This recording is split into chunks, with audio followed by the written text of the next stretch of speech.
to grant a photo opportunity for our neighbors, the party leaders from our neighboring country. Please, Wakenya wote karibu.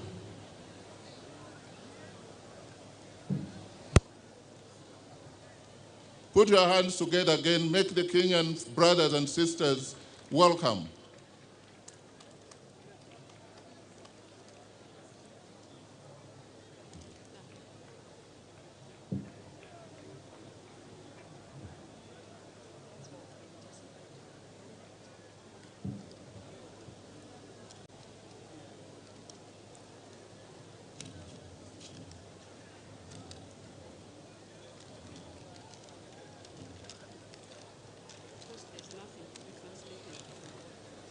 Yes.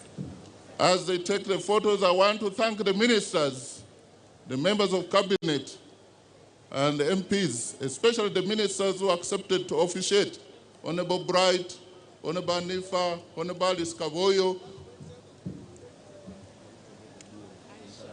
and all the ministers who participated. You showed us love, and we are committed. And Honorable Kasoro, thank you for hosting us. You are such a great man. We have the DAs here, Your Excellency, the military attaches representing different countries. I see for the United States of America, I see for Russia, I see many of you here. The religious leaders, you've been introduced.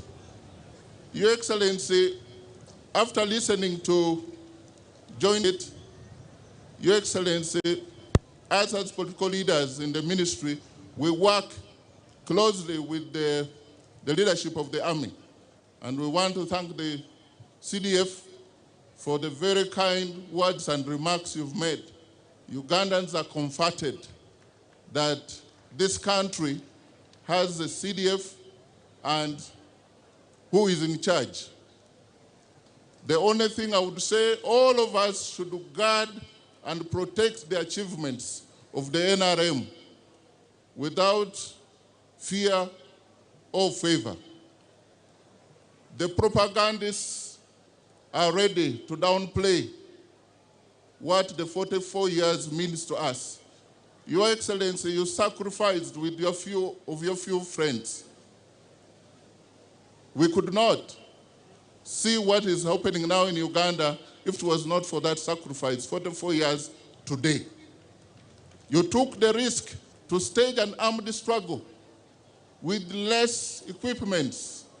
And now the CDF said our capability as a country has been enhanced. So Ugandans, we should stay put and safeguard what God has given us. Let's protect at whatever cost.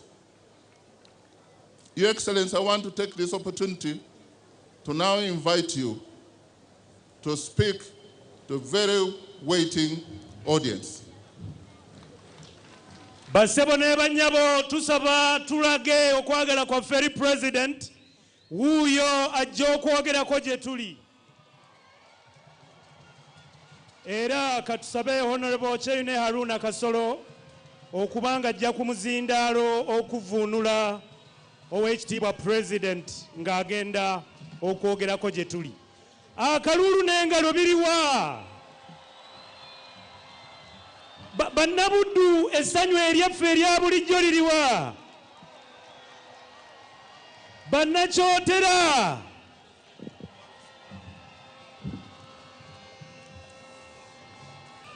kale abanabuddu n'abakooki n'abaziba mwena abanabuddu abakooki abaziba Excellency Vice President, all the other state, party, cultural and religious leaders, wamu n'abakulembeze abalala bonna abakulembeze aba eggwanga Uganda, abakulembeze ab'ebyobufuzi, bannaddiini, ab'ebyobuwangwa n'abakulembeze abalala mwenna. The CDF and the leaders of the army. Omuduumizi w'amagye n'abakulembeze na. I congratulate Ugandans on the 44th anniversary. Bannayuganda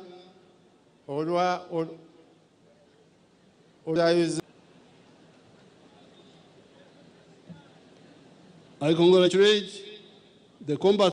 Njozayoza abakuumaddembe bonna ab'amagye ne bannayuganda bonna olw'obuwanguzi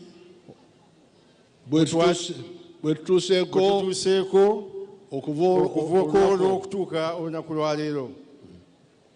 We thank God for these victories. Twebaza Katonda olwa byonna bye tutuuseeko. The National Resistance Army from the beginning was fighting for strategic principles and targets. Eggye lyaffe okuva mu ntandikwa lyalwanirira nnyo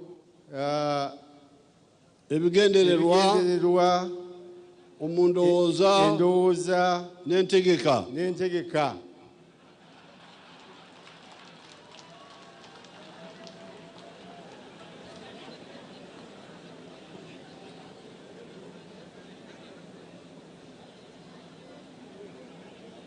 We have elaborated these points many times, and we do not have time and space to repeat those points here.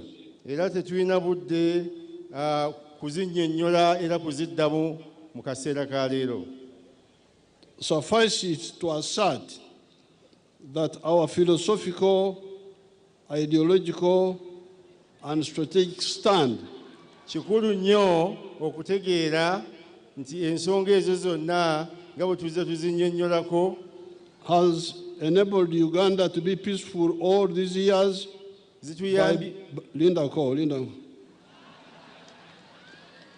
Has enabled Uganda to be peaceful all these years by building a strong army and other state institutions, expanding education and health services, and other health services, modernizing infrastructure, electricity, roads, water, telephone services, internet, ensuring freedom of speech and worship, and emphasizing Pan-Africanism through regional and continental political and economic integration. Kati kyengamba wano kiri nti ku lw'endowooza yaffe eri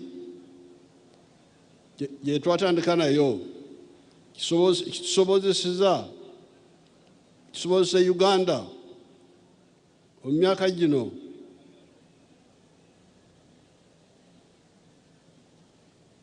okulaba nti tuzimbye eggye ly'amaanyi n'ebitongole bya gavumenti ebirala ebimanyi ekyokukola, ne tugaziya ebyobuyigirize, ebyobulamu ne birongokamu,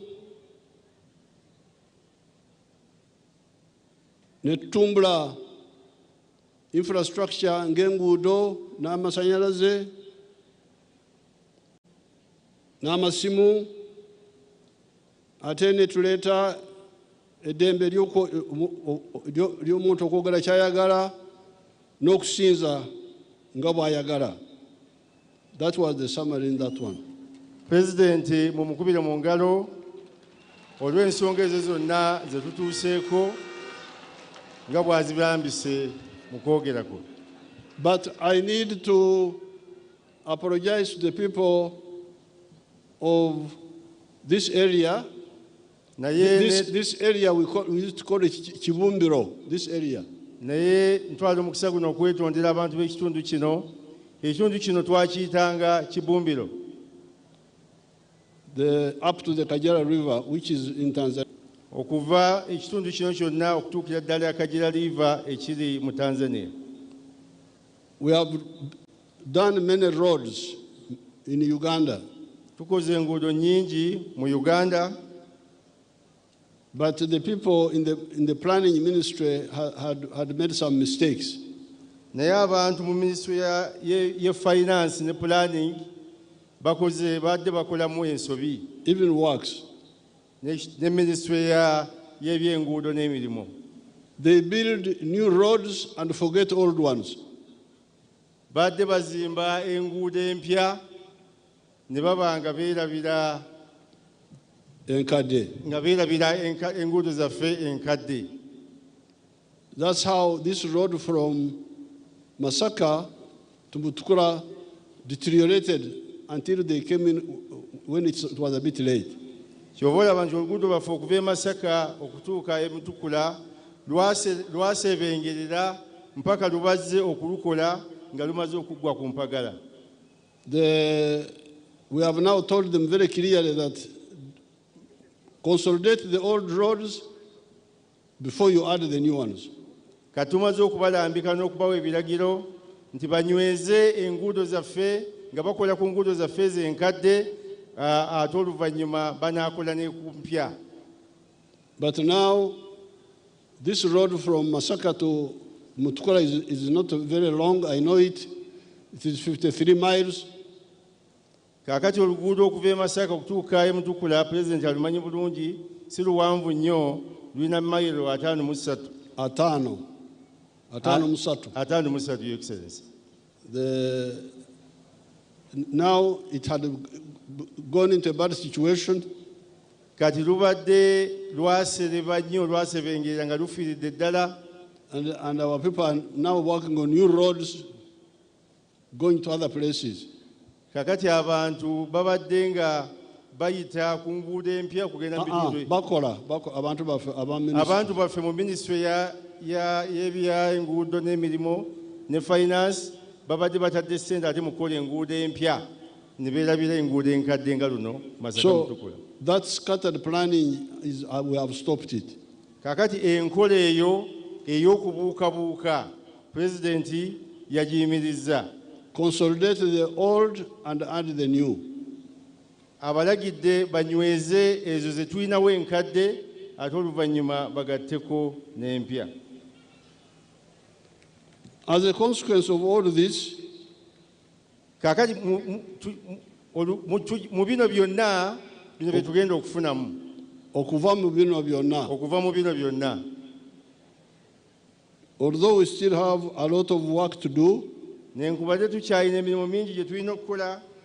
Our economy will be US dollars 59.3 billion by June 2025 using the foreign exchange method. Ebyobugagga byaffe bigenda kukula okutuuka ku bitundu 89. Obuwumbi bwa dola $59 n'obutundu busatu. Your Excellency. Okozesa embala eya omuwendo gw'okukyusizako dola. Nga tukozesa embala ey'okukyusa mu dola. The foreign exchange method. Kibayita exchange method. But 168.5 billion by the PPP method, by kati umanyi bano babala obugagga bw'ensi mu mirundi ebiri. Omulundi ogusooka bakozesa omuwendo gw'okuwanyisa dola. Kati awo ebyenfuna byammwe biri ku buwumbi 59 n'obutundu busatu okutuuka mu mwezi gwa June. Bwe tubanga tubalidde mu dola ebyenfuna byaffe bya Uganda sikubalira mu dola kasolo nga tukyusa bw'oba okozeseza omuwendo gw'okukyusa mu dola okutuuka mwezi gw'omukaaga ebyenfuna byaffe bijja kuba ku obuwumbi 59 n'obutundu busatu obwa dola. Remember, we started with $4 billion, 1986. Mujjukire mu 1986 86, Your Excellency. Yes, Your Excellency. The size of the economy was $4 billion. Ebyenfuna byaffe byali obuwumbi 4, naye olwaliyo tuli ku buwumbi 5.9. But if you use the purchasing power parity, bw'okozesa embalirira ey'okutunula ku esente zino zisobola kugula ebintu byenkanawa. Bw'obanga tokozesa nkola eyekyusa mu ddoola n'okozesa embalirira, sente zino ze tufunye zisobola kugula bintu ki? Then the size is $168.5 billion. Ebyenfuna byaffe biri ku biliyoni 10.68. Obuwumbi 10.68 n'obutundu 5. Obuwumbi 10.68. Thereafter, after June, kakati bwe tunaaba nga tumaliriza omwezi ogwo gw'omukaaga, our economy will grow by 7.3% without oil. Ebyenfuna byaffe bijja kukula okweyongerako ebitundu 7.3 buli 100, naye ngaawo tetunaba kutunuulira sente ze tunaba tujjamu oil. Without oil, our economy will be growing at about 7.3%. nga tetunnaba kubala bye tunajjamu oyiro waffe mukimanyi bulungi nti tunaatera omukwatako ebyenfuna byaffe bigenda kukula obutundu 7.3 buli 100 okuva mu June. Eyo speed ya waggulu ensi nyingi tezigisobola. Enkulaakulana eyo Uganda gyegenda okutuukako ya waggulu nnyo ya kizungirizi, amawanga amalala tegagisobola gituukako. Si mangi agasobola gituukako. Now with oil, our rate of growth will go into double digits. Kakati bwe tunaamala okufuna oyiro waffe, bwe tunagyayo amafuta gaffe, ebyenfuna byaffe bigenda kukula nga bisoba mu 10. Very good. Kati awo omunabudu azze. Kati akwataganya olunabudu n'oluzungu.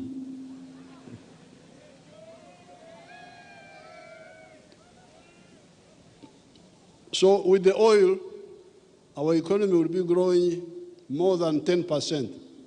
Kakati bwe tunaaba tumaze okufuna oyiro, ebyenfuna byaffe bijja kukula. Si kugifuna kasolo, kugijjayo. Bwe tunaaba tumaze okugijjayo, nga tumaze okugyayo oyiro waffe, ebyenfuna byaffe bigenda kukula okusinga okuyisa ebitundu 10 ku 100. All this is on account of the 5 phases that our economy and society have gone through since 1986. Bino byonna tubifunye okusinziira ebyo bye tuyiseemu okuva 1986. Waliwo emitendera gye tuyiseemu, phases. Waliwo emitendera gye tuyiseemu okuva 1986. These are, number 1, emitendera gino gye tuyiseemu gye gino wammanga. Minimum economic recovery by bringing back some of the 3 C's and 3 T's of the colonial economy that Idi Amin had destroyed, these being coffee, cotton, copper, and tea, tobacco, and tourism. Kanchivunire kino. Kati mwe timunazaalibwa omubudde bw'aba bajjajja bammwe bwaffe abaaliwo nga nze, abazungu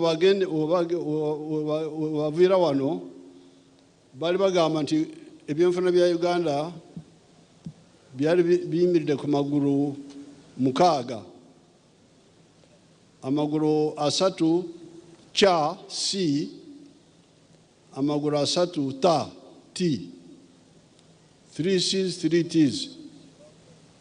C's, the C's were coffee, cotton, and copper. Translate Kasoro. President nga bw'abagambye kakati ebyenfuna bino byali nga abafuzi baali babyonoonye nga babigabanyizza mu bintu 6 nga ebisatu bitandika na leeta C na nukuta cha: kofi, emwanyi, kotoni ne copper. Ekikomo wamu ne pamba and coffee. Ne mwanyi. And then the 3 T's were tea, tobacco, and tourism.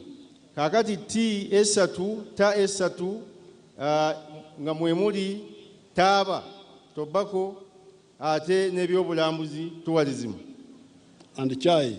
N'amajani.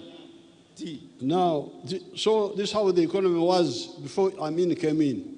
Eno embeera ebyenfuna baffe byalimu nga Amin tannaba kujja.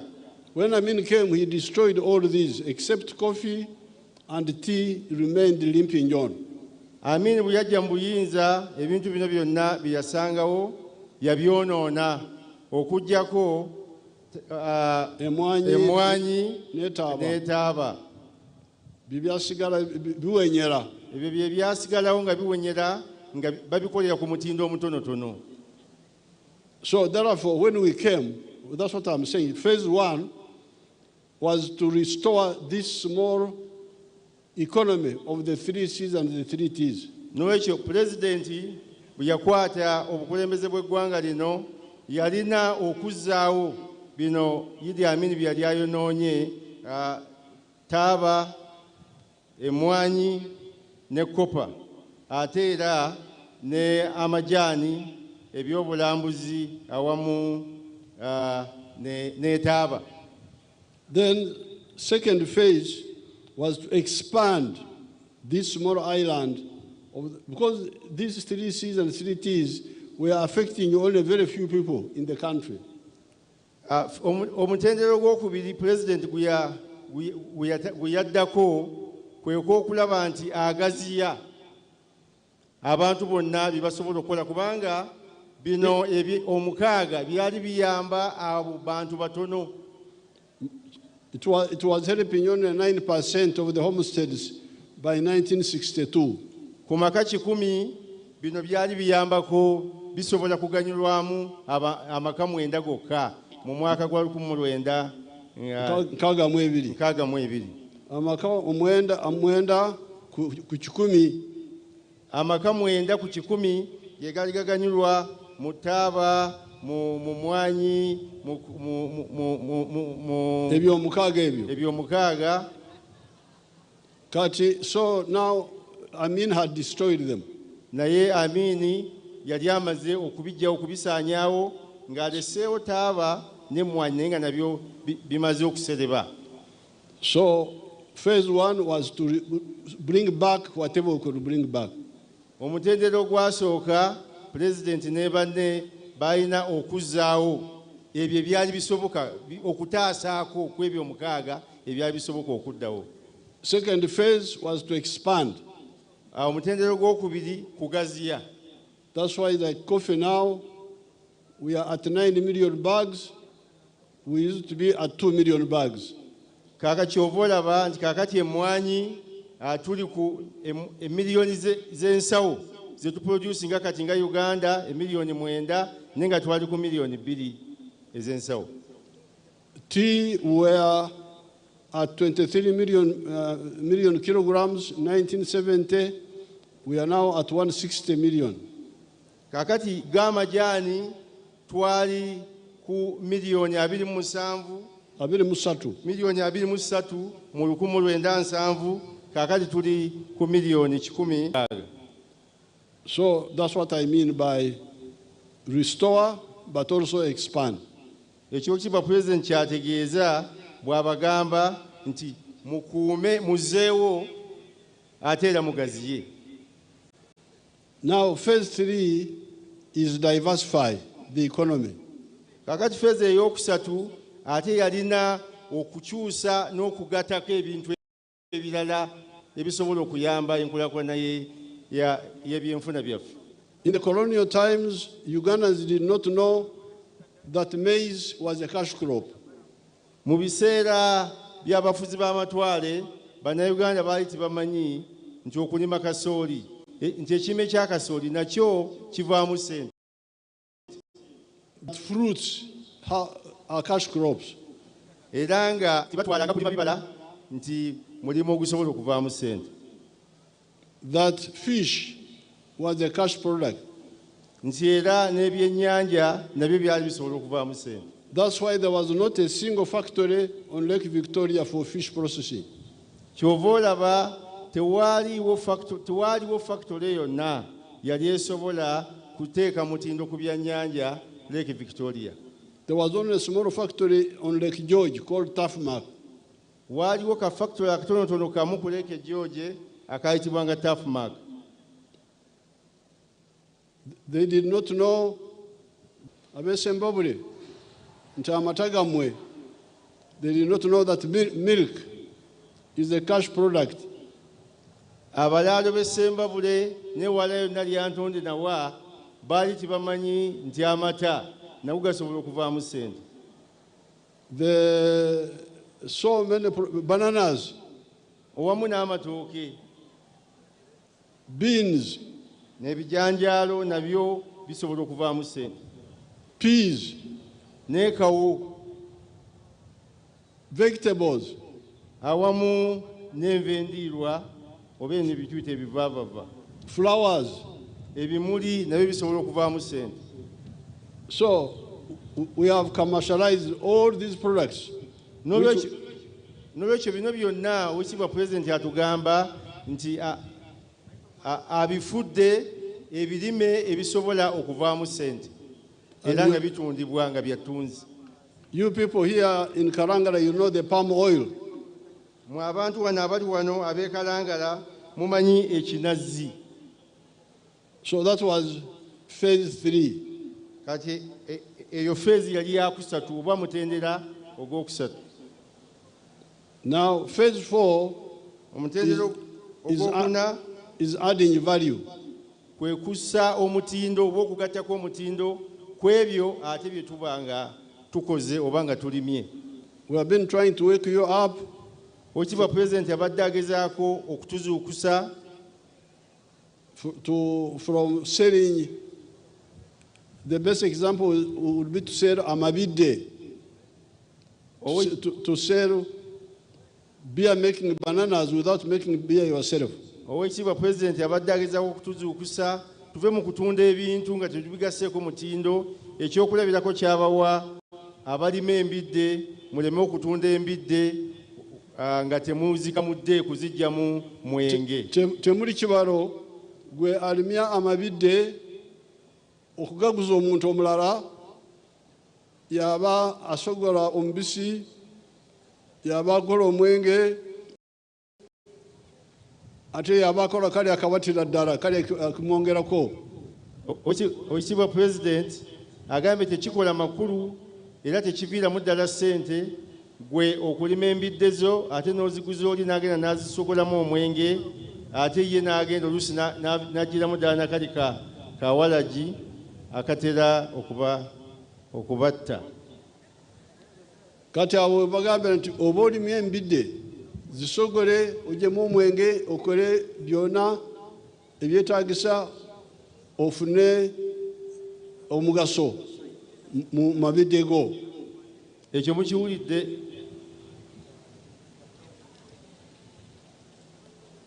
Now that is, if you look at milk, we are adding value the whole way. Kati bw'otunuulira amata, bw'otandikira ku mata, amata ako okuva ogatandika nga bakagajja mu kibeere ky'ente, Oweekitiibwa Pulezidenti abakubiriza okugagattako omutindo mpaka okumalirayo ddala sayiku.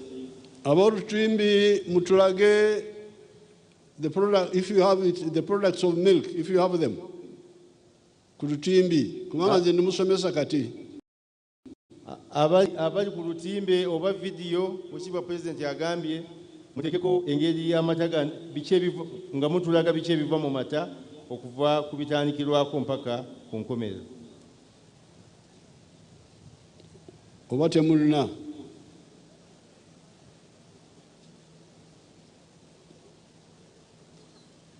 I want them to show the products of the milk, if they have them.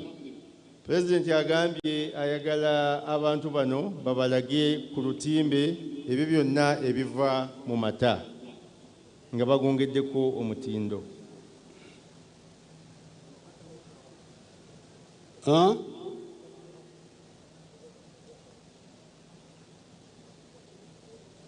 You get it. When you get it, you will show it to us.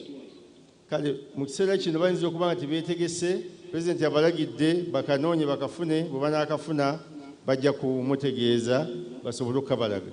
They can also show us the cotton and the products from cotton. Basobola n'okutulaga pamba n'ebyo byonna ebiva mu pamba. They can also show us the products from timber, if they have those factories. Basobola n'okutulaga ebyo ebiva mu mbaawo singa baba balina obutambi obwo. That is phase 4. Kati eyo phase ey'okuna ey'okugattako omutindo. Adding value. Kugattako omutindo. Now phase 5. Kakati omutendero gw'okutaano. We have entered the knowledge economy. Kakati omutendera guno gw'okutaano tuzze tuli mu kiseera ekya kompyuta ekya digito. Ebyenfuna ebiva mu magezi g'aba science. Ebyenfuna ebiva mu bakagezimunyu aba kompyuta aba science. You can see the Chira motors. Show us Chira motors if you have it. Abali ku ntimbe zino musobola okutulaga ebya Chira motors ne tulaba Chira motors bibakola. When you get them, show them to us.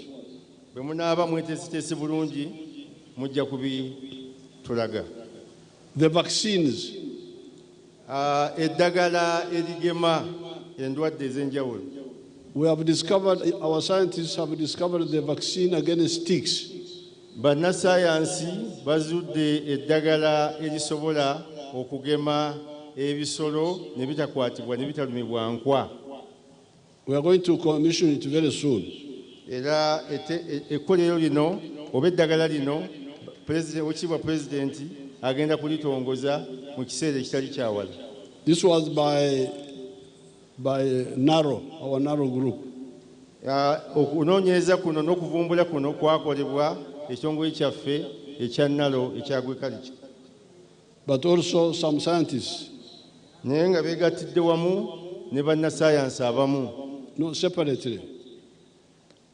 Ne bannasayansi abamu nabo bagezezzaako okukola ekintu kye kimu. Then our people in Busitama University. Kakati n'abantu baffe mu Busitama University have discovered a medicine which can cure corona. Nabo bavumbudde eddagala erisobola okuwonya obulwadde buno obwa COVID-19. Senyiga omukambwe. They can cure influenza. Era basobola bulungi eddagala eryo lisobola bulungi n'okuwonya senyiga ono ffe gwe twakazaako senyiga w'enkoko.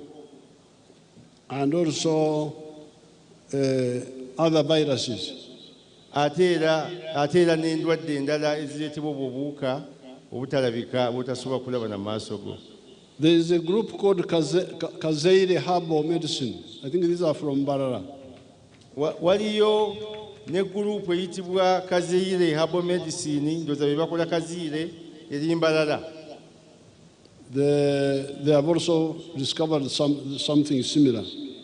Nabo bakoze ekintu bavumbudde ekintu kyekimu.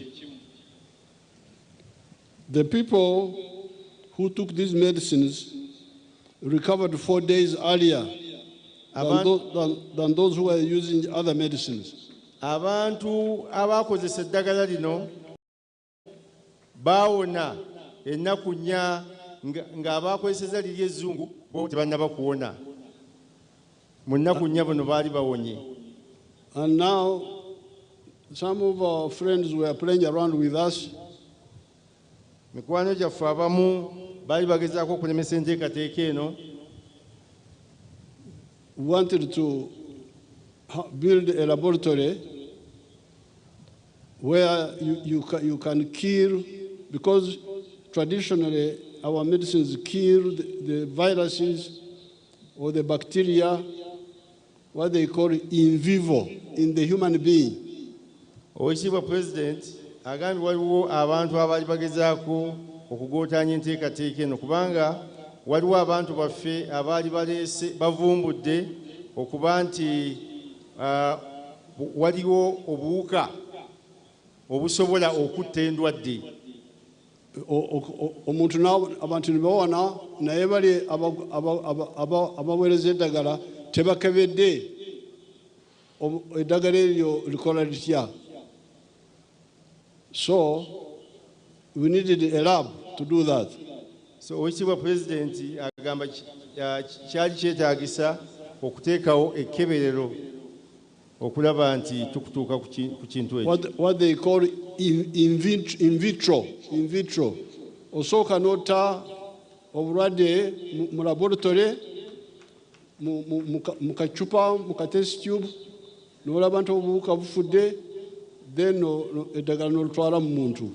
You first kill the virus in the lab, then you go and check in the human beings. Now we Africans, because we have been using this medicine, we started the other way around. You kill the disease in the human being, then you go to the laboratory to check how it is killing when the disease is already dead.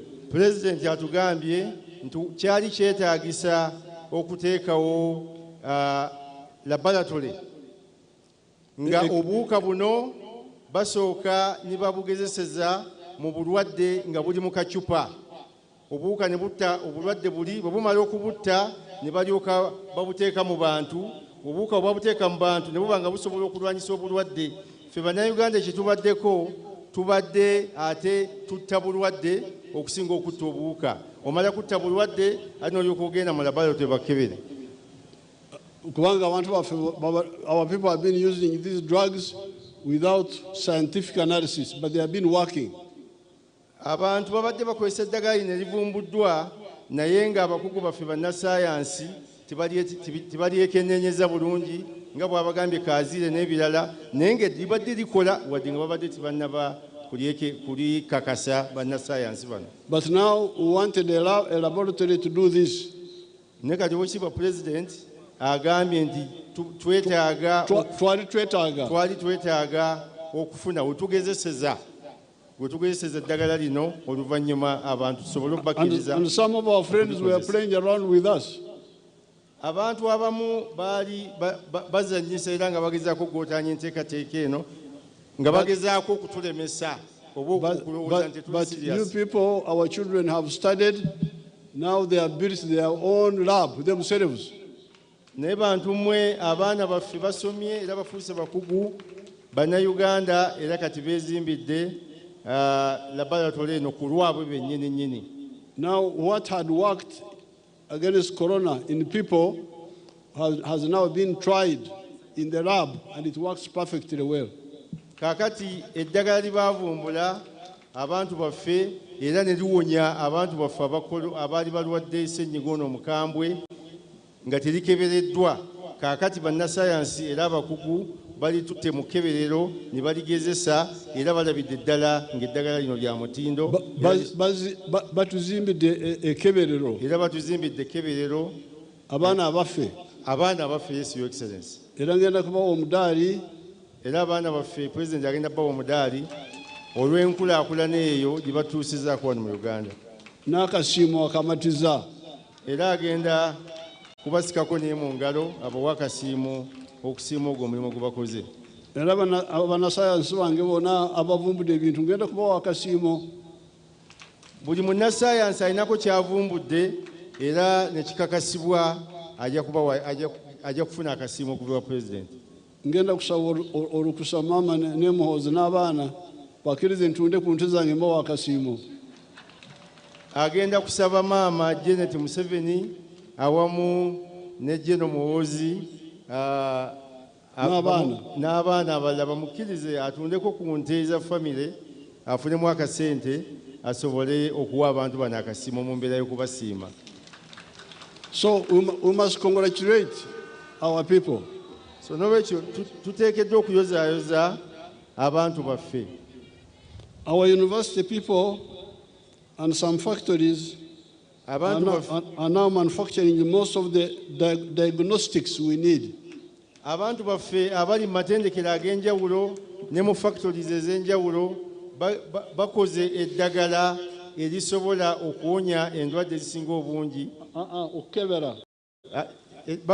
Bakoze eddagala erisobola okukebera endwadde ezitawanya.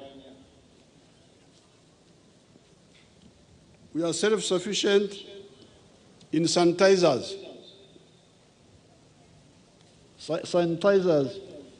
Era gali amadagala ag'okutta obuwuka ku ngalo, ku meeza,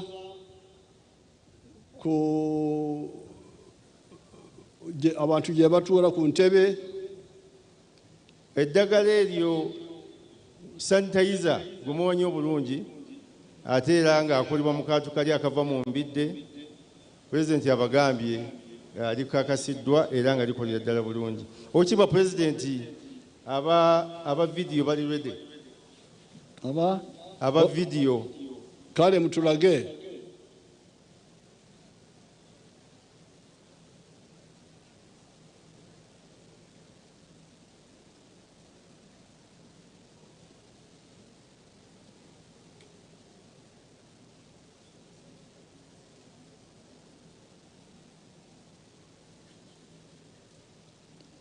Birabika bulungi oba nyizi? Okay, katuuli.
Balaga kinga mwanyi sibiraba.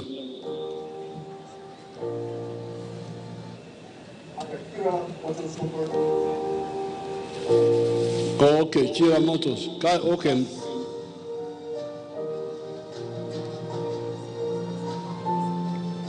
My name is Engineer Richard Madanda. I'm the Director of Product Development, Kira Motors Corporation.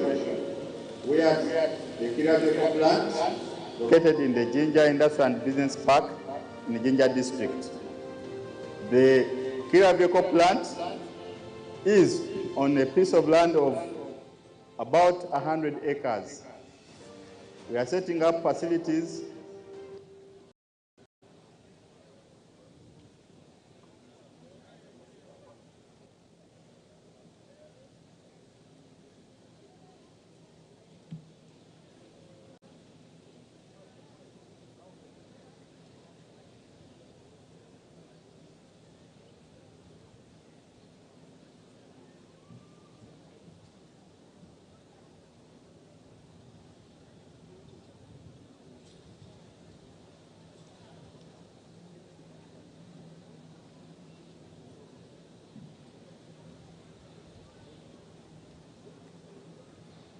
kati mwe abanabuddu muli eno mukwata nseenene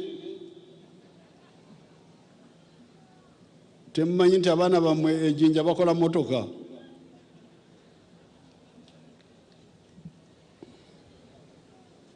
Mumukyali ku byanseenene byokka kale banaabalaga.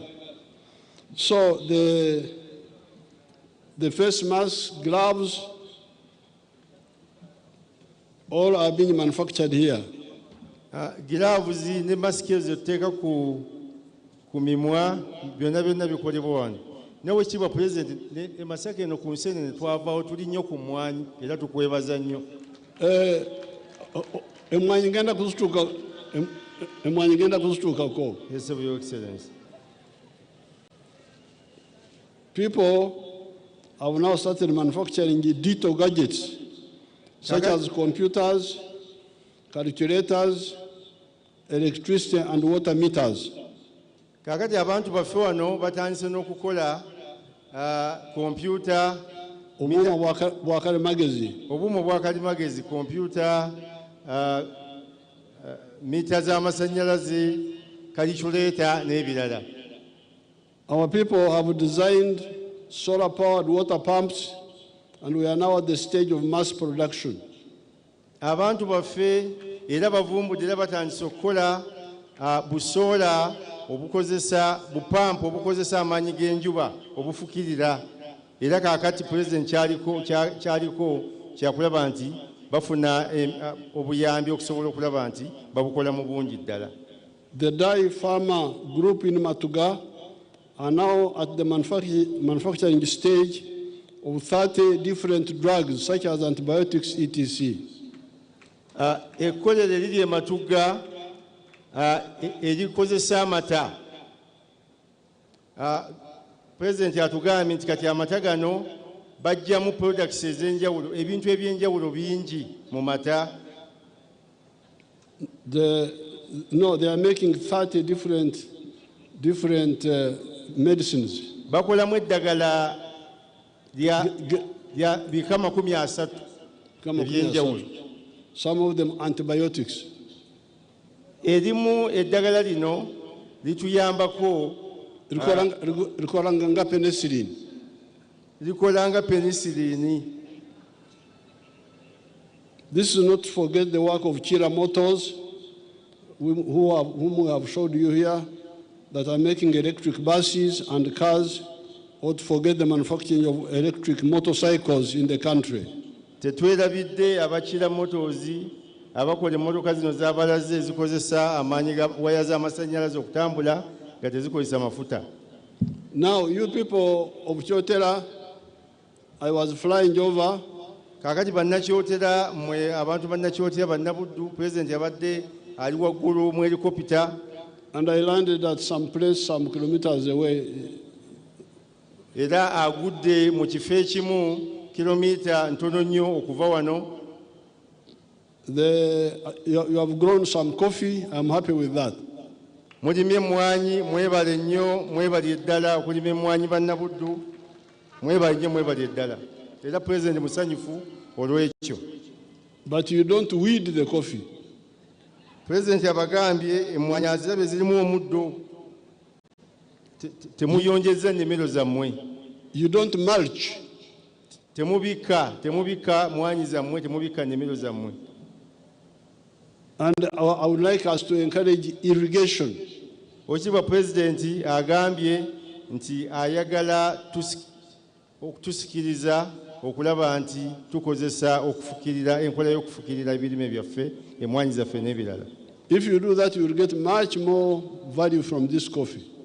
Bw'oba ofukirira emmwanyi yo ogenda kungula kinene okusinga oyo atafukirira. And from the bananas. Ate ne bw'oba ofukirira ebitooke era ojja kungula kinene. In Bushenyi, where Dr. Muranga is irrigating, Bushenyi oba muwulirayo Dr. Muranga ye ensuku ze azifukirira, president agenda tubulira kyajjamu. She gets 53 tons per hectare. Okiba president atugambye nti Dr. Muranga ono ng'afukiridde ensuku ze buli eka ey'ebitooke ajjamu hectare. buli hectare ey'ebitooke ajjamu tons 53. Buli tani ebeeramu kilo 1,000. Kati olwekyo The Banyankole nearby are getting only 5 tons from the same area. abantu ekyewuunyisa nti Abanyankola ate abaliraanye Dr. Mulanga kuba yali Bushenyi naye wano Abanyankola batafukirira ate bo bajjamu tani 5 kuva mu hectare. So, okwebako okwo. Kakati abo nabo eyo bali mu tulo. The value addition with coffee, we are moving. Okugatta omutindo ku mmwanyi kakati ekyo kye tuliko era kigenda mu maaso. We are supporting a number of groups. Oweekitiibwa Pulezidenti agambye ali mu kuyamba groups ez'enjawulo ezitadde amaanyi mu kugatta omutindo ku mmwanyi. Era groups zino ziwererako ddala. Therefore, n'olwekyo when we tell you that we are targeting an economy of US$ 500 billion, Pulezidenti abagambye bw'abanga ekigendererwa kye kyakulaba nti ebyenfuna byaffe bituuka ku biliyoni 500 eza dola in the next few years, mu myaka emitono egiddako mu maaso awo. take serious note of what we are saying. Mukitwale nga nsonga nkulu era kitegeeza ekyo kyabagamba. Temulowooza nti bano basaaga. Temulowooza nti ali mu kusaaga. Since we are at Kakuto, I cannot forget to thank the people of the Masaka zone for their support for our liberation in 1972, 1979, 1985-86. Pulezidenti agambye nga bwali wano e Kakuuto tagenda kwerabira era tayinza butoogera na butasiima ku bantu bonna abagweta Masaka olw'obuyambi bwonna bwe mwawaayo okubayambako kubaali mu kaweefube w'okununula eggwanga lino mu 1972, mu 1979, mu 1982 ne mu 1985. Big and historic battles were fought here. Entalo ennene nnyingi nnyo ez'ebyafaayo ezamanibwa wano. I thank you for your support. Oweekitiibwa Pulezidenti abeebaza nnyo bannagweta Masaka olw'obuyambi bwonna bwe mwabakwatirako. Besides, Kakuto is near the border of the brother country of Tanzania. Kaakati Kakuuto ng'oggyeko Kakuuto okubeera naye era Kakuuto eriraanye border ne Tanzania. Under the leadership of Mwalimu, Tanzania stood with us in 1972, 1979, and 1985. Nga bali wansi w'obukulembeze bwa Mwalimu Nyerere. Mwalimu Nyerere yayimirira n'amagye gaffe, yayimirira ne struggle mu mwaka gwa 1972, 1979 ne 1985 nga Oweekitiibwa Mwalimu Nyerere ayambako abanoonyezi baffe abatunulula mu mikono gy'abagajambuzi. Era waliwo enkambi wano zaali za UPC za Obote. Kasanje, waliwo ekyawete Kasanje, Bigada kirirudawa? Kiri Kakuuto, Your Excellency. Bigada ne Kasanje. Nesanje. Esanje. Yes, Your Excellency. Birirudawa? Biri wano, yes, Your Excellency. Oh, okay. Kakuuto. I salute the memory of Mwalimu and the solidarity of our Tanzanian brothers and sisters. Oweekitiibwa President asiima nnyo era ajjukira nnyo omwoyo gwa mukadde waffe Nyerere era asiima nnyo Bannatanzania bonna olw'obuyambi bwonna bwe baawaayo mu liberation struggle mu 1972, 1979 ne 1985. Waliwo Abahaya abavudde Bukoba. Abahaya President abamu era be bano abatudde wano bawona bokalemba bano abava enekakuuta abasinga baziba. baziba ne Bishop Sechewa ali wano ku by'emmwanyi nnyo naye bwe batyo. Kale. Yes, Your Excellency. Finally, Oweekitiibwa President ng'amaliriza, I salute the people of Masaka Zone. Oweekitiibwa President asiima nnyo abantu ba Masaka Zone. Nga bwe ngambye mukuluke okuzukuka. Oweekitiibwa President abagambye mukulike okuva mu tulo ne muva mu nseenene ne mutandika okulima emmwanyi. Congratulations from waking up from sleep. Oweekitiibwa President abakulisa era abayozaayoza okuva mu kwebaka mu kulambaala. The area is moving forward via the commercialization of coffee, palm oil and milk. Ekitundu kyaffe ekyagweta Masaka kigenda mu maaso nga wansi nga tulima emmwanyi ku sikeere ennene, amata ate era n'ebinazi ekalangala. Ate era Oweekitiibwa President era nga bwe walagira nawandiisa ngobbe era Oweekitiibwa President twatandise okulima ebinazi. Add irrigation to your efforts and the sky will be the limit. Agambye ebyo byonna bye mukola mugatteko okufukirira. Mugatteko okufukirira ku birime byammwe, mujja kufunamu ekisingirawo ddala. In the Katonga floodplain, we can do a lot of fish farming. Kakati Katonga amazzi ago ge mulaba abantu baffe basobola bulungi okulimiramu ebyennyanja. This rice I see there, I don't think it's a good idea. Oweekitiibwa President omuceere gwalaba awo naddala oguli awo mu Lwera alowooza si kirowoozo kirungi. We shall talk about it. Oweekitiibwa President ekyo ajja kukyogerako. I end this short speech Oweekitiibwa President amaliriza speech eno by assuring the people of Uganda, as General Moses has assured you, that the UPDF has all the capacity to protect you, supported by you, as well as protecting your property. Oweekitiibwa President abagambye era abakakasa nti nga General Muhoozi CDF w'amagye gaffe nga bw'abakakasizza eggye lya Uganda eggye lyaffe lirina obusobozi okutukuuma n'ebintu byaffe naye nga nammwe era mukolera wamu nabo. Thanks for all the support you have given the struggle. Mwebale nnyo byonna bye mwawa struggle yaffe. Katonda abakuume. Katonda abakuume. Thank you, Your Excellency. Thank you, Honorable Kasolo. Your Excellency, I request to invite you for the book launch, a book entitled The Best Army Does Not Wear Kits. Oweekitiibwa President tukusaba otongoze ekitabo ekyo,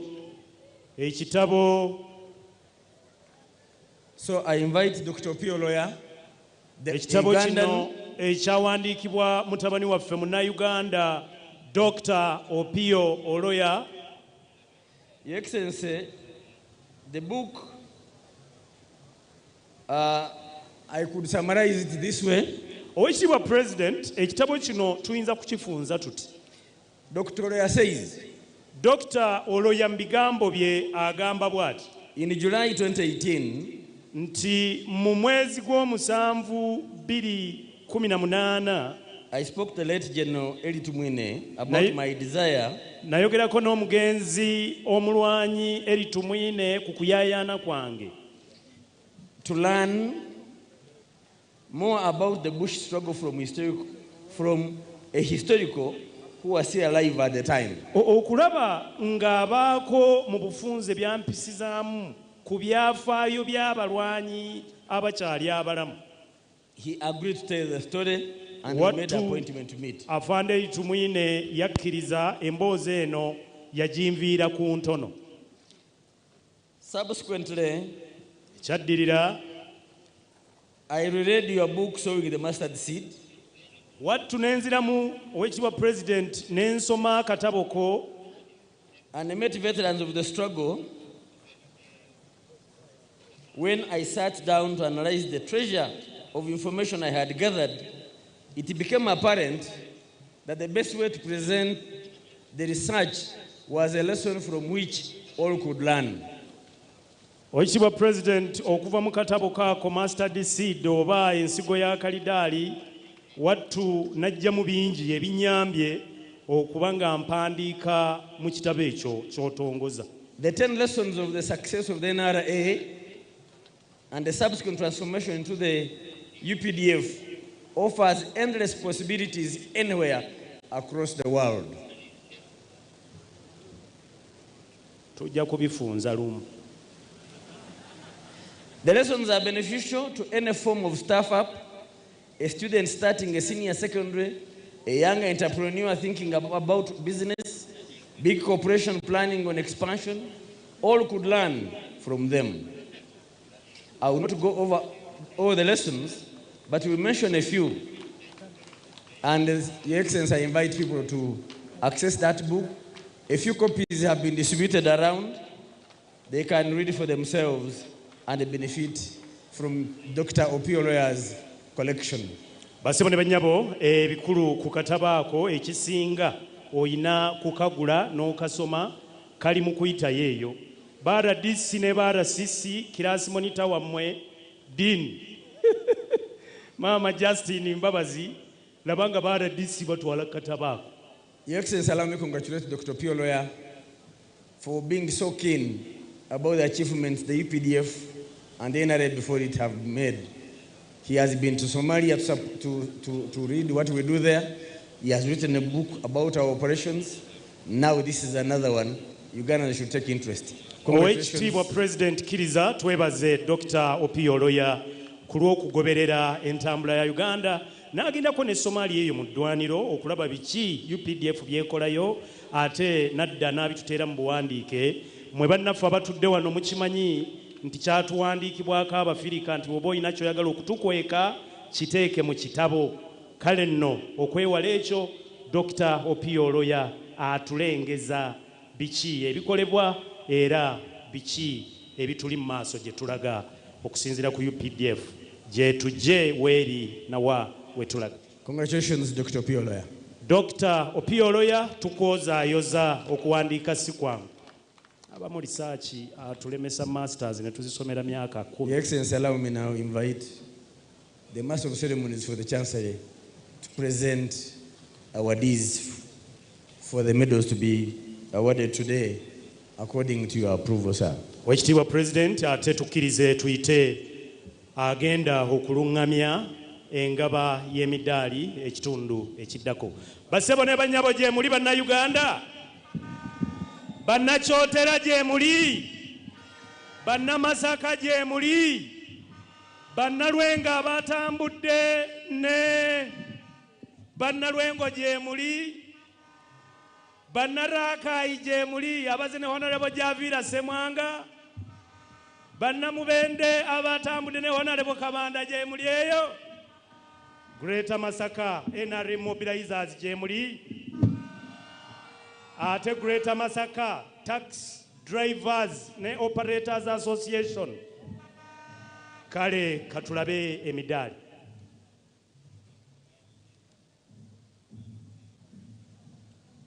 Your Excellency, the President of the Republic of Uganda and Commander-in-Chief of the Uganda People's Defense Forces, General Retired Yoweri Kaguta Museveni, the First Lady, Ma'am Janet Kata Museveni, who doubles as the Minister for Education and Sports, Her Excellency, the Vice President of the Republic of Uganda, Major Retired Jessica Rose Alupo Epel, the Vice Chairman of the ruling National Resistance Movement, Right Honorable Alhaj Moses Chigongo, the Secretary General of the National Resistance Movement, Honorable Richard Todwong, His Lordship, the Chief Justice Emeritus, Stephen Kakuma, Right Honorable Prime Minister Emeritus Chintumusoke, Honorable Cabinet Ministers and Ministers of State here present, Honorable Members of Parliament here present, Their Excellencies, the Ambassadors and High Commissioners here present, the Chief of Defense Forces, Uganda People's Defense Forces, General Muhoozi Kainerugaba, and his Deputy Lieutenant General Samuel Okiding, Sister Securities Chiefs, General Officers here present, Senior Officers here present, Traditional leaders here present, distinguished ladies and gentlemen, good afternoon. On this auspicious occasion of celebrating the 44th Tarehe Sita Day, His Excellency the President of the Republic of Uganda is pleased to recognize deserving citizens of Uganda by award of titles of honor and conduct the presentation of the 41 of them is me, Major General George Igumba, the Master of Ceremonies of the Chancellery as per law established. Now, therefore, in accordance with Section 3, Part 2 of the National Honors and Awards Act 2001, as amended, His Excellency the President of the Republic of Uganda has approved the award of titles of honor to 41 persons, among whom 4 are female, during this year's 44th Tarehe Sita Day anniversary celebrations. The titles of honor are in the categories of the Masaba Star Medal, the Distinguished Order of the Nile, 5th class, the Nalubale Medal, the Honorary Service Medal Police, the Personal Sacrifice Medal, the Meritorious Service Medal, the Long Service with Good Conduct Gold, 30 years plus, the Royal Triangle Medal, and National Independence Diamond Jubilee Medal. The names of the 41 recipients were duly considered by the Presidential Awards Committee, comprising of 9 eminent persons, with Honorable Beatrice Wabudea as the chairperson and Hajat Zamina Malole as secretary, under the aegis of the Minister for the Presidency, Honorable Mili Babidie Babalanda. Award of the Masaba Star Medal. Pursuant to Section 3.2, Second Schedule, Part 1 of the National Honors and Awards Act 2001 as amended, the title of honor of the Masaba Star Medal, which is the 4th highest military decoration, is awarded to Defense Forces personnel under the same circumstances described in the award of the Kabalega Medal, but where the gallantry is not as conspicuous as in the Kabalega Medal. The 4 awardees who have been duly approved are Resistance Officer number 07158, Major General Felix Mutini Kulaije, a male adult from Bukamansimbi District. General Kulaije is the Director of Defense Public Information.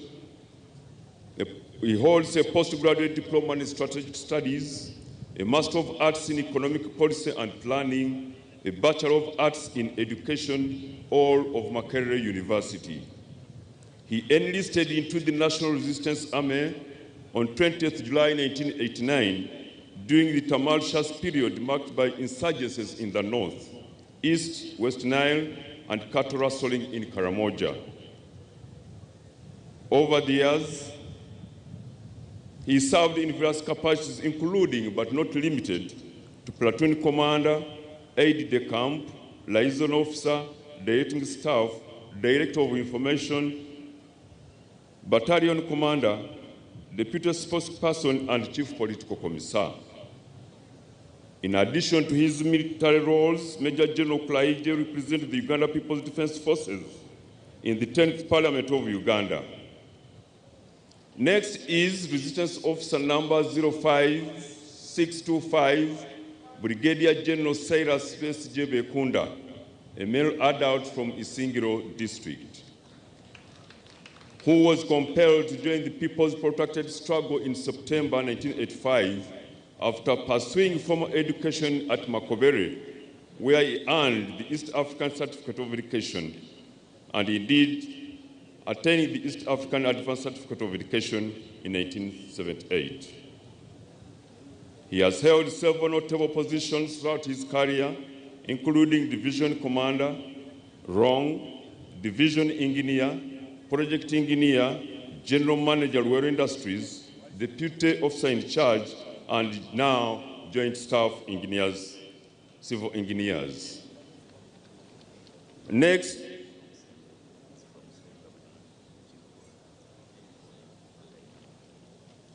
Resistance Officer number 01808, Brigadier General Robert Rutainama,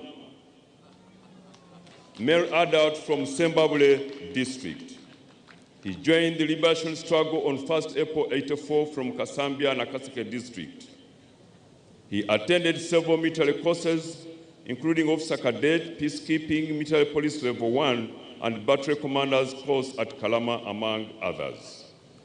Next is Resistance Officer number 07832, Colonel Richard Koni Wakainja, a male adult from Bujiri district. He is the commander of the 14th Combat Engineers Brigade. He enlisted into the Uganda People's Defense Forces on 27th November 1985. Colonel Wakainja's leadership and commitment to engineering solutions in challenging environments have earned him recognition as a pillar of resilience. Award of the Distinguished Order of the Nile Medal. Pursuant to Section 3.2, Second Schedule, Part 1 of the National Honors and Awards Act 2001, as amended, the title of Honor of the Distinguished Order of the Nile, 5th class member, is awarded to a person who excels in productive research, economic development, social or cultural enterprises, while promoting Uganda abroad through artistic, scientific, or cultural work, by working in the public service, being a member of a cultural, religious, academic, or scientific institution, being a member of the public or private sector, being a traditional leader or community leader, or being a district member of a visiting cultural delegation. The one awardee who has been duly approved is Mr. Twehangane John Kayanja, a male adult from Rukunjiri district. Award of the Nalubale Medal. Pursuant to Section 3.2, Second Schedule, Part 1 of the National Honors and Awards Act 2001 as amended, the title of Honor of the Nalubale Medal is awarded to all civilian activists who have contributed towards the political development of Uganda, either through armed struggle or civil disobedience, and otherwise, right from colonial times to date. The two awardees who have been duly approved are Muzei Kasim George Rwaburunga, a male adult from Sembabule district. Mr. Patrick Gumisiriza, a male adult from Mbarara district. Award of the Honorary Service Medal Police. Pursuant to Section 3.3, Second Schedule, Part 2A of the National Honors and Awards Act 2001 as amended, the title of Honor of the Honorary Medal is awarded to civilians who have shown unwavering support to the Uganda Police Force programs in respect of community policing, donations including land, buildings, and other logistics, thus making police operations easier and improving the welfare of officers. The one awardee who has been duly approved is Mr. Muwonge Vincent, a male adult from Masaka district. Award of the Personal Sacrifice Medal Police. Pursuant to Section 3, Second Schedule Part 2A of the National Honors and Awards Act 2001 as amended, the title of Honor of the Personal Sacrifice Medal is awarded to officers who have been wounded or killed in line of duty. It may be awarded posthumously. The one awardee who has been duly approved is none other than number 59479, Police Constable Tonjaire Eunice, a female adult from Kabale District. Next is award of the Meritorious Service Medal Police.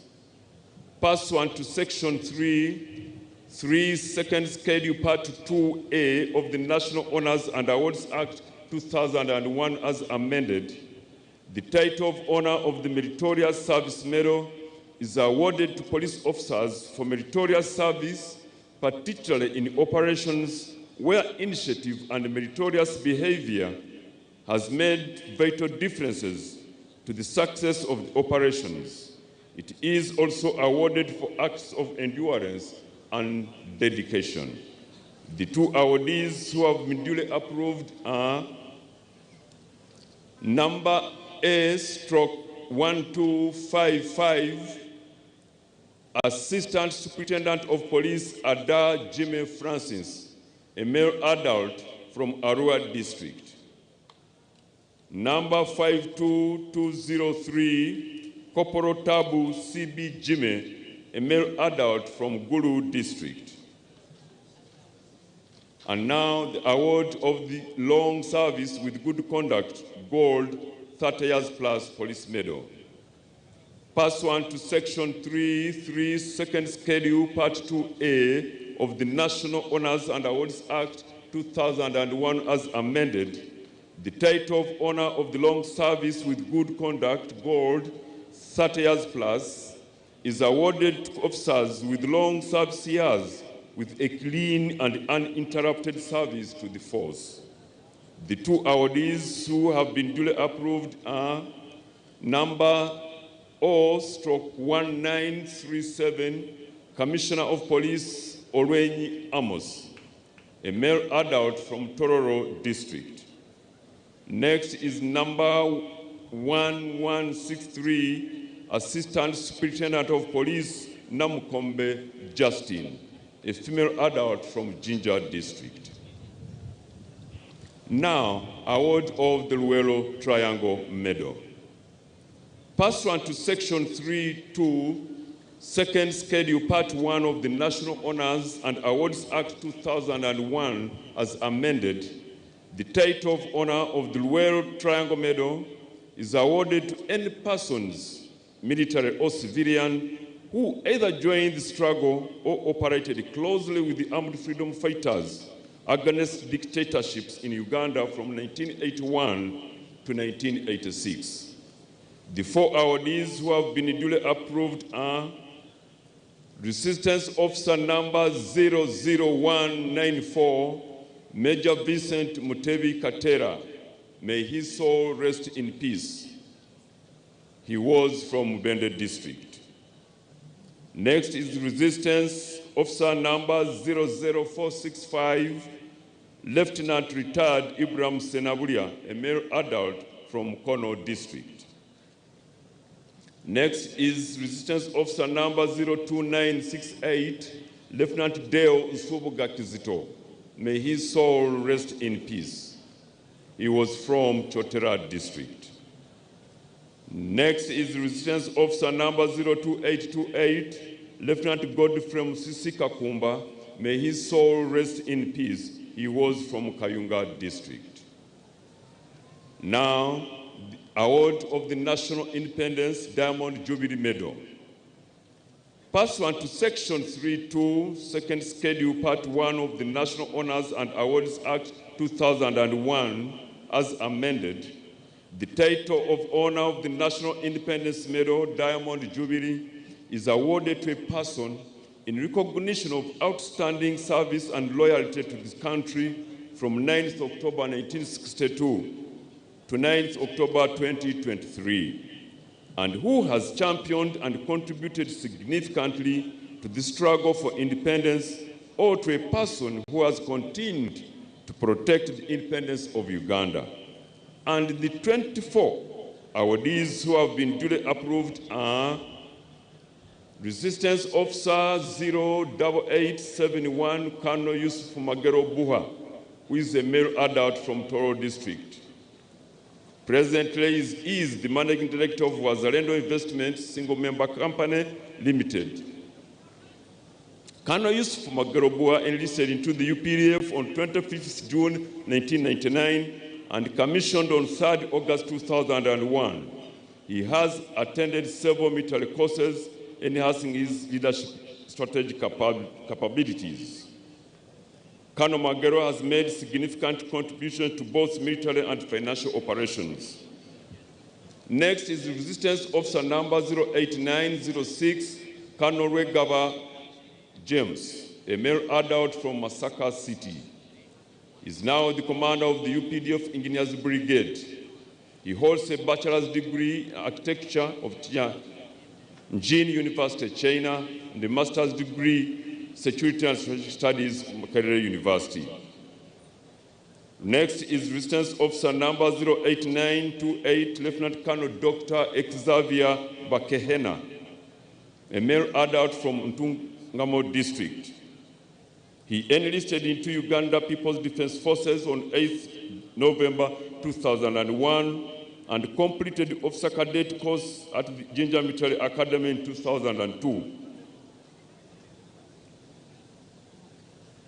Next is the Resistance Officer number 10675, Lieutenant Colonel Dr. Lawrence Basaliza, a male adult from Mubende District. Next is Resistance Officer number 10685, Lieutenant Colonel Peter Seku Kidemuka, a male adult from Butewo District. He is the second in command of the Uganda People's Defense Forces Engineers Brigade. He joined the Uganda People's Defense Forces on 28 November 1996.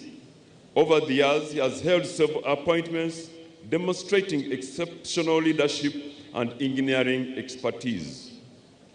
Next is Resistance Officer number 11709, Lieutenant Colonel Robert Namdongo Chabo, a male adult from Toro District.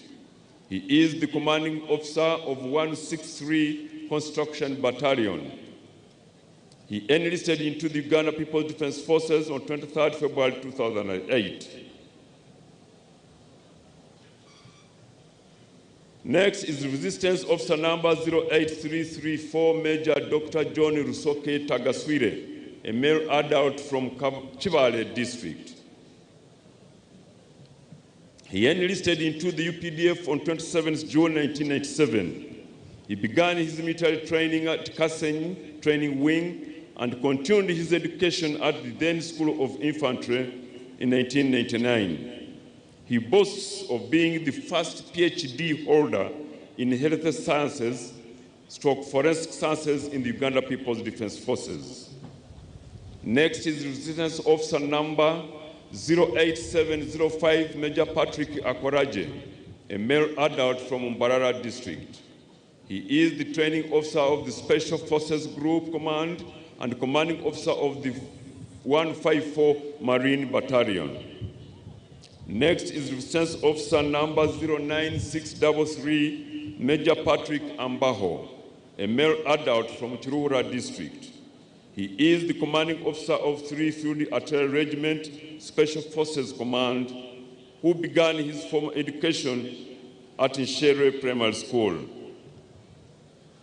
Next is Resistance Officer number 10612, Major Elfaz Masko Baranta, a male adult from Rakai District. Next is Resistance Officer number 1109, Major Jackson Bamuyaga Tumuheire, a male adult from Tungamo District.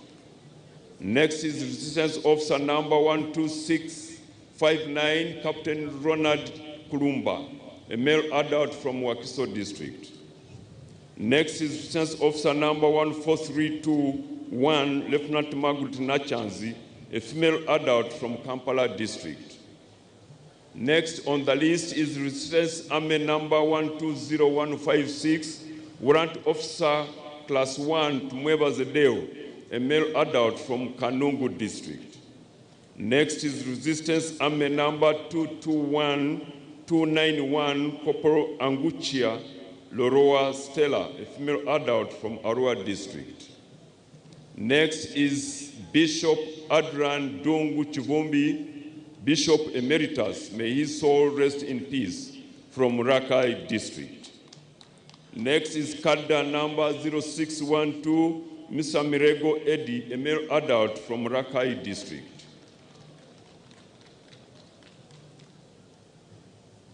Number M/1884, Inspector of Police Malav Peter, a male adult from Jinja District. Mr. Vincent Oluka, Senior Assistant Superintendent of Prisons, a male adult from Soroti District.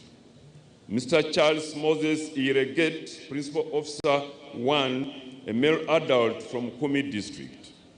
Mr. Stephen Oluka Onanyang, Principal Officer 1, male adult from Kumi District. Mr. Bombiria Fred, Principal Officer 2, male adult from Nakasongola District.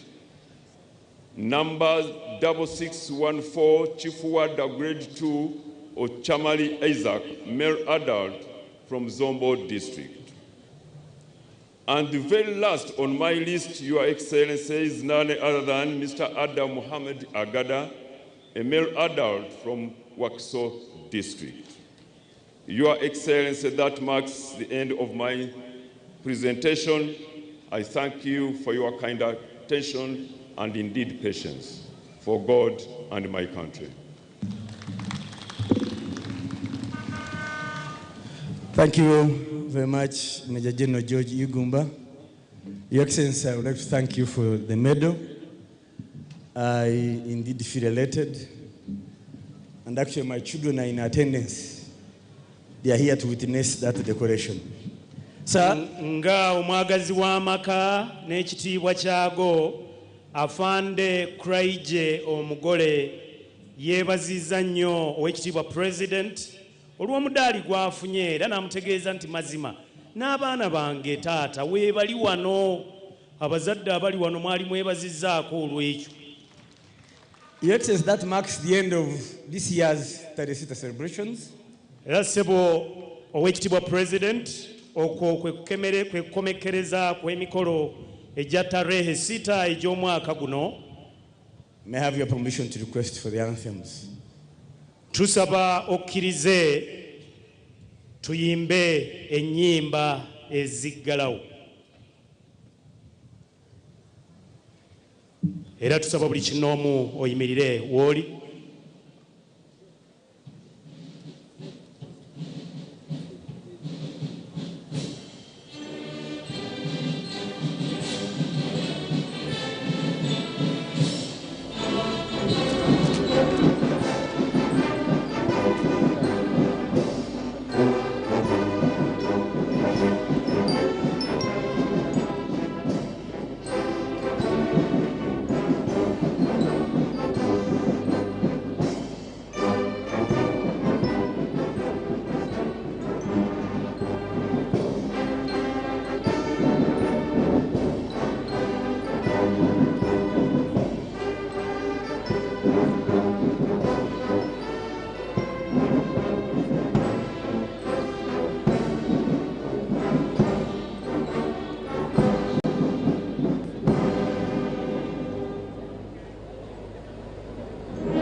we thank you, Your Excellency. We thank you, Your Excellency Vice President. Tukwebaziza Oweekitiibwa President. Tukwebaziza Maama omumyuka wa President. We thank you all distinguished guests for joining us on this 44th anniversary of Tarehe Sita. Na mwenna abazze ku mukolo guno ogw'emirundi 44 nga tujaguza amazaalibwa g'eggye lino erya UPDF. Banabuddu ne bannakooki mwebale nnyo, mwebalire ddala.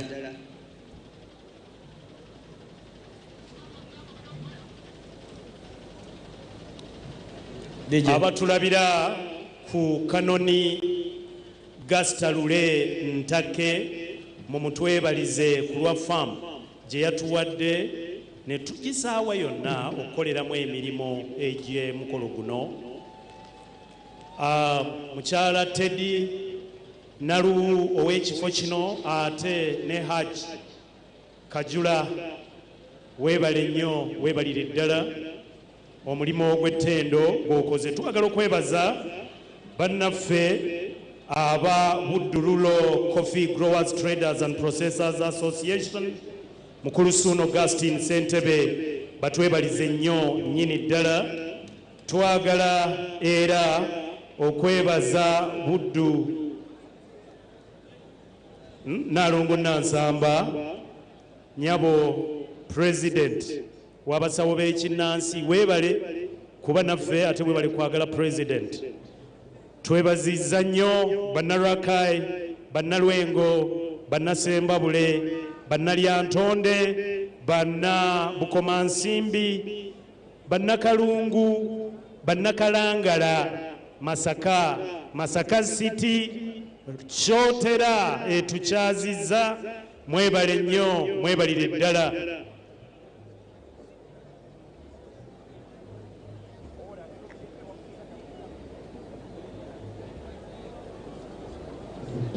Wedda Bishop Bakubanja gy'oli emabega eyo,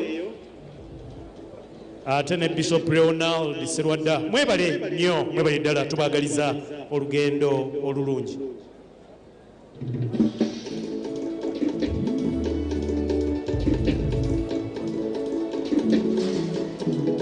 Ffe bannansi abantu b'ekitundu kino, Kabale Sanje Secondary School ewaava omuyizi eyasinze Makerere mu science.